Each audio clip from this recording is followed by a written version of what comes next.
நிறைய கணவன் மனைவி உறவுகள்ல பிரச்சனை வருவதற்கு காரணம் என்ன தெரியுமா? குறிப்பா நம்ம மாதிரி நாடுகள்ல பார்த்து வளரக்கூடிய கலாச்சாரம். ஹாலிவுட் பாலிவுட் படங்களை பார்த்து பார்த்து இல்ல மஷா அல்லா அல்லாஹ் பாதுகாத்தவர்களை தவிர அல்லது அந்த கலாச்சாரத்தில் வளர்ந்து வளர்ந்து வளர்ந்து சினிமாக்கள்ல வாழ்ற மாதிரியே கணவன் மனைவி உறவு இருக்குன்னு நினைக்கிறாங்க. அல்லது அவங்க எதை கேள்விப்படுறாங்களோ அந்த மாதிரியே ஒரு வாழ்க்கை எங்களுக்கு அமையணும்னு நினைக்கிறாங்க. திருமண வாழ்க்கைக்குள்ள உள்ள போன உடனே அப்படி வாழ்க்கை இல்லைன்னு தெரிஞ்ச உடனே வெறுத்துறாங்க வாழ்க்கையை. திருமணமாக போறவங்களுக்கு சொல்றேன், கல்யாணம் முடிக்கிறதுக்கு முன்னாடி உள்ளத்திலிருந்து இது அப்படியே அத்து எரிஞ்சிருங்க. இந்த நினைப்பே கல்யாணம் முடிக்கிறதுக்கு முன்னாடி வரக்கூடாது. என்ன தெரியுமா? முதலாவது, இன்னைக்கு பல முஸ்லிமான மார்க்கத்தை படிக்கின்ற ஆண்களும் பெண்களும் நினைக்கிறார்கள், திருமணம் பண்ணா போதும் நான் நல்ல முஸ்லிமா வாழ்ந்துருவேன் அப்படின்னு. திருமணம் என்ன மாத்திரும், என் மனைவி என்ன மாத்திருவா, கணவன் என்ன மாத்திருவா, அல்லது இவன் இந்த பொண்ணு அங்க கல்யாணம் பண்ணி போயிட்டா மாறிடுவா, அல்லது அந்த பெண் இந்த ஆணுக்கு கிடைச்சா மாறிடுவா. யார் சொன்னா?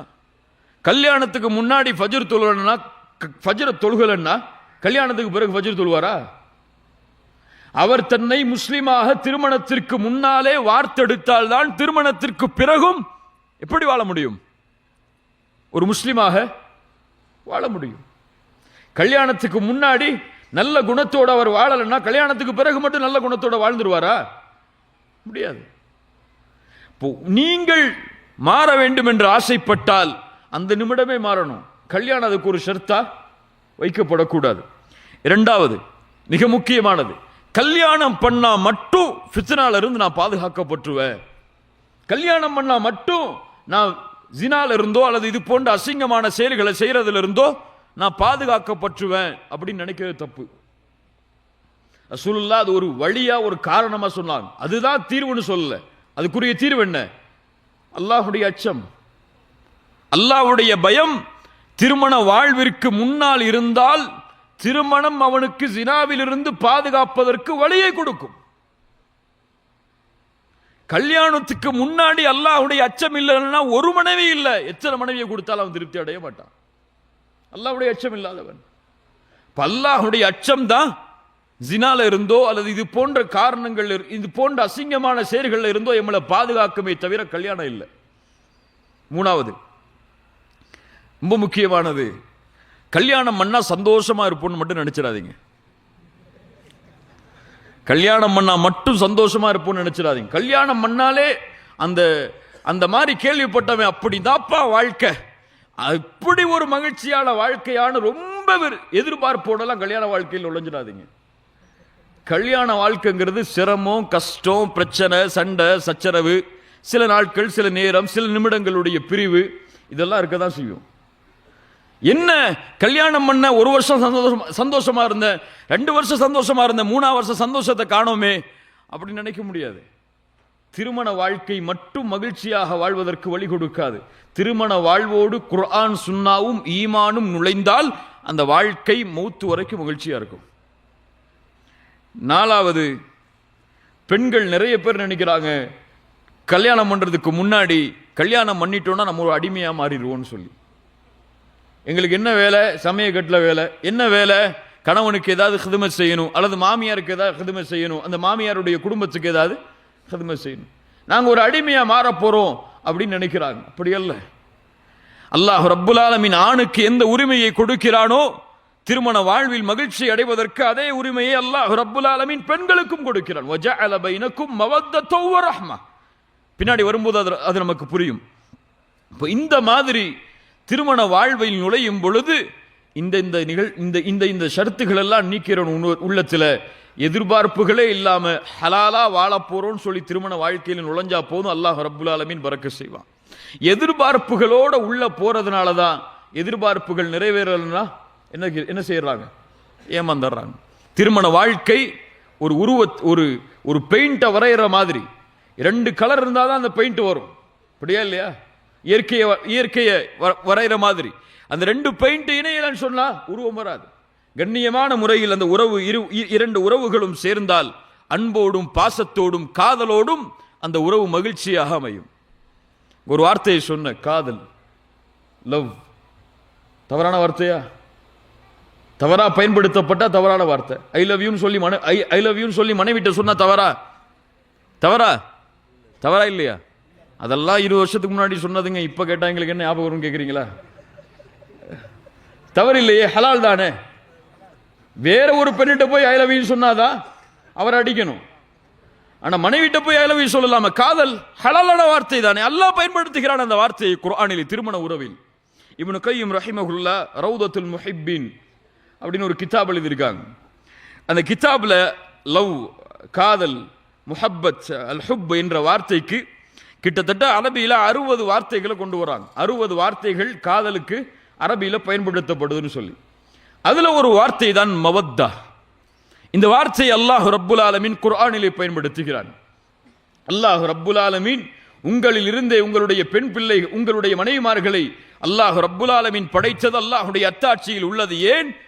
அந்த பெண்ணிடமிருந்து நீங்கள் மன நிம்மதியை, அமைதியை தேடுவதற்காக. வஜஅல பைனக்கும் மவத்தௌ வ ரஹ்ம, ரொம்ப முக்கியமானது. வஜஅல பைனக்கும் மவத்தௌ வ ரஹ்ம, உங்களுக்கு இடையில் மவத்தா, நேசத்தையும், ஒரு வித்தியாசமான நேசம், அது ஒரு வித்தியாசமான காதல், அது அதையும் வரஹ்ம, ரஹ்மத்தையும் ஏற்படுத்துவதற்காக. அருள், ரஹ்மத் என்றால் அருள். எவ்வளவு கால ஒரு மனைவியை முழுமையா நேசிக்க முடியும்? இயற்கையான மனிதர் என்ற அடிப்படையில் கல்யாணம் பண்ணும் போது அவருக்கு இருந்த குஷி, கல்யாணம் பண்ணி ஒரு 2 மாசம் 3 மாசம் அவருக்கு போன் பண்ணாலே வாய்ஸ் மெயில் தான், உண்மையா இல்லையா? அப்படி இருந்த ஒரு மனிதன் எத்தனை ஆண்டுகள் அப்படி வாழ்வான்?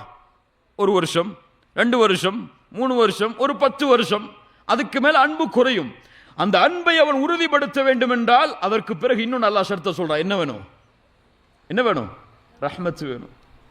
இப்ப இந்த மவத்தத்தும், இந்த காதலும், இந்த அன்பும் ரஹ்மத்தும் இணைந்தால் உங்களுடைய வாழ்க்கை மகிழ்ச்சியாக அமையும். அந்த பெண்ணிடமிருந்து நீங்கள் அமைதியை, மன நிம்மதியை பெறலாம் என்று அல்லாஹ் ரப்புல் ஆலமீன் அவனுடைய புத்தகம் அல் குர்ஆனிலே கூறுகிறார்.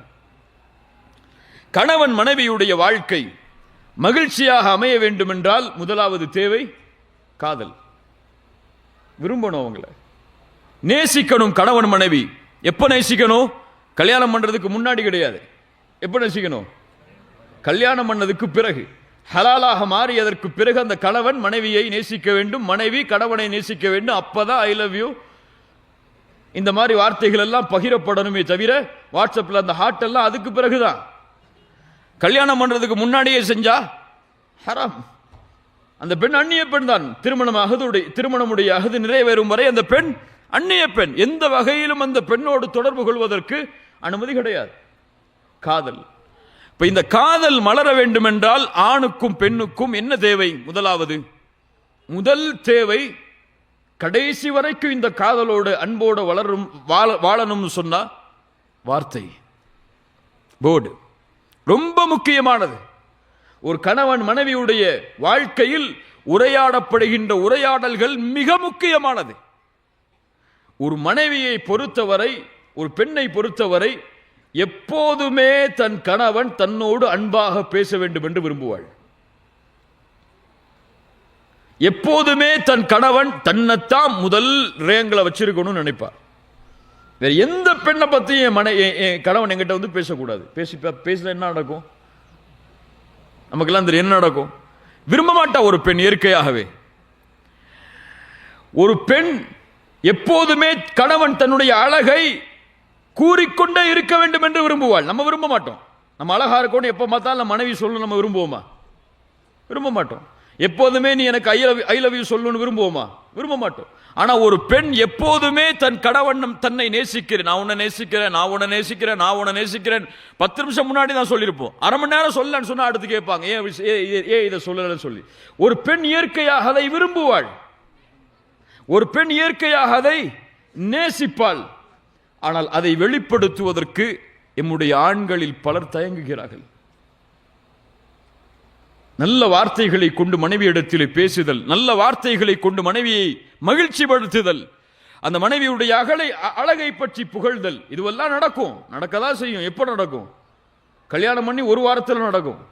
கல்யாணம் பண்ணி 1 வருஷத்துல நடக்கும். கல்யாணம் பண்ணி ஆபீஸ்க்கு அப்பதான் போயிருப்பார் 1 வாரம்.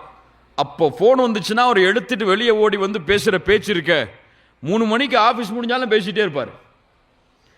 சமைக்கும் போது இவரே பேசிட்டே சமையலுக்கு உதவி செய்வார். 1 வருஷம் போகும், 2 வருஷம் போகும், ஆபீஸ்க்கு போவார், மனைவிட்ட இருந்து கால் வரும், போன் வரும், மதியம் என்னமா சமைக்கிறது, இப்பதானே வந்திருக்க, என்ன நோய் நோயின்னு கால் பண்ணிட்டு இருக்க வைம்பாங்க. இல்ல மாஷா அல்லாஹ் பாதுகாத்தவர்களை தவிர. இப்ப இது போன்ற வார்த்தைகள் எல்லாம் மனைவியிடத்திலே பேசப்பட்டால் அவர்களுடைய உள்ளம் பாதிக்கும். ஒரு பெண்ணுடைய தன்மையை முதலிலே புரியணும். ஒரு பெண் அப்பதான் ட்ரெஸ் பண்ணியிருப்பாங்க, அந்த ட்ரெஸ்ஸை புகழ்ந்தே ஆகணும்னு நினைப்பாங்க. புகழலைன்னா அவங்க உள்ளம் காயப்படும். தன்னை எப்போதுமே தன் கணவன் தன்னை நேசிக்கிறான் என்பதை வெளிப்படுத்த வேண்டும் என்று விரும்புவாள் அந்த பெண். தன்னை எப்போதுமே முதல் தரத்தில் வச்சிருக்கணும் அப்படின்னு அந்த பெண் விரும்புவாள். ரசூலுல்லாஹி ஸல்லல்லாஹு அலைஹி வஸல்லம் அவர்களுடைய வாழ்வை கவனியுங்கள். அல்லாஹ்வுடைய தூதர் ஸல்லல்லாஹு அலைஹி வஸல்லம் எமக்கெல்லாம் ஒரு முன்மாதிரி. அல்லாஹ்வுடைய ரசூல் தங்களுடைய மனைவிமார்களிடத்தில் எப்படி பேசினார்கள் என்று கவனியுங்கள். ரசூலுல்லாஹி ஸல்லல்லாஹு அலைஹி வஸல்லம் ஒரு முறை ஆயிஷா ரலியல்லாஹு அன்ஹா அவர்களை பார்த்து சொன்னார்கள், ஆயிஷா, நீ எப்போது என் மீது பொருந்திருக்கிறாய், எப்போ என் மேல கோவப்படாம இருக்க, எப்போ என் மேல கோவமா இருக்குன்னு எனக்கு தெரியும். நான் பேசுறாங்க தன் மனைவிட்ட. ஆயிஷா ரலியல்லாஹு அன்ஹா சொன்னாங்க, அல்லாஹ்வுடைய தூதரே, உங்களுக்கு எப்படி தெரியாது, நான் எப்படி கோவமா இருக்கேன், நான் எப்போ உங்க மேல பொருத்தமா இருக்கேன் அப்படின்னு உங்களுக்கு எப்படி தெரியும்? ரசூலுல்லாஹி ஸல்லல்லாஹு அலைஹி வஸல்லம் சொன்னார்கள், ஆயிஷா, நீ என் மீது பொருத்தத்தோடு இருந்தால் நீ சொல்லுவாய், முஹம்மதின் இறைவனின் மீது நான் சத்தியம் செய்கிறேன் என்று. நீ என் மீது கோபத்தோடு இருந்தால் நீ சொல்லுவாய், இப்ராஹீமின் இறைவனின் மீது சத்தியம் செய்கிறேன் என்று. சுப்ஹானல்லாஹ். இன்னொரு உறவு பாருங்கள். ஒரு கணவன் மனைவியை புரிந்து வைத்திருக்கக்கூடிய விதம், மனைவி எதை விரும்புகிறாள், எதை கோபத்தோடு நினைக்கிறாள், எதை வெறுப்போடு நினைக்கிறாள் என்பதை ரசூலுல்லாஹி ஸல்லல்லாஹு அலைஹி வஸல்லம் அவர்கள் புரிந்து வைத்திருந்த விதம், இந்த காதல் பரிமாறப்பட்டது, இந்த அன்பு பரிமாறப்பட்டது. இன்ஷா அல்லாஹ் பரிமாறுவோமா? 40 வயசு 45 வயசா இருந்தாலும் ஐ லவ் யூன்னு சொல்றதுல தப்பு இல்லை. டார்லிங்னு மனைவியை கூப்பிடுறது தப்பு இல்லை. ஹனின்னு மனைவியை கூப்பிடுறது ஹராம் இல்லை. மனைவியை டியர்னு கூப்பிடுறது தப்பு இல்லை, ஹலால். உங்களுக்கு எத்தனை குழந்தை பிறந்தா என்ன, உங்களுடைய முடியில் எத்தனை நரைகள் வந்தால் என்ன, ஹலால் அது. இப்போ இன்னைக்கு போய் வாட்ஸ்அப்ல ஐ லவ் யூன்னு நீங்க மனைவிக்கு மெசேஜ் அனுப்புங்க, அதுக்கு முன்னாடி கன்ஃபார்ம் பண்ணிக்கங்க, அவங்க ராங் நம்பர் நினைச்சிருப்பாங்க, இது வரைக்கும் சொல்லல. அதனால அல்லாஹ் ரப்புல் ஆலமீன் இப்படி ஹலாலாக வாழ்வதற்கு எமக்கு வழிகளை கொடுத்தும் மகிழ்ச்சியை நம்ம வேற எங்கேயோ தேடிட்டு இருக்கோம். மனைவியை நீங்க ராணி மாதிரி வச்சீங்கன்னா 40 வயசு வரைக்கும் நீங்க ராஜா மாதிரி இருப்பீங்க. மனைவியை நீங்க ஒரு சாதாரண ஒரு பெண் மாதிரி வச்சீங்கன்னா நீங்க தெருல போற மாதிரி தான் இருப்பீங்க. அப்படிதான் நீங்க கவனிச்சா அவங்க கவனிப்பாங்க. அதுதான் பெண்ணுடைய இயல்பு. அங்க கொடுத்தாதான் திருப்பி கிடைக்கும். ஒரு பெண் நீங்க கொடுங்க நான் தர்றேன்னு தான் சொல்லுவாங்க, ஹலாலான முறையில்.